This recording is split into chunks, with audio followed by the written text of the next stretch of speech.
السلام علیکم ورحمۃ اللہ وبرکاتہ۔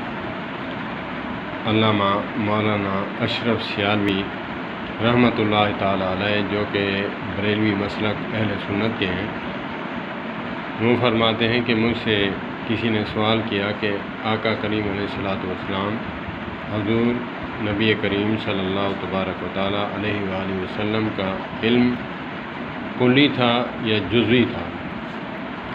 انہوں نے بہت ہی کمال جملہ فرما کر دو جملوں میں بات کو سمیٹ دیا۔ فرمایا، نبی پاک صلی اللہ علیہ وآلہ وسلم کا اگر دیکھا جائے، نسبت کی جائے اللہ کی طرف، تو پھر نبی پاک کا علم جزوی ہے، اور اگر امت کے ساتھ، مخلوق کے ساتھ موازنہ کیا جائے تو پھر کلی ہے۔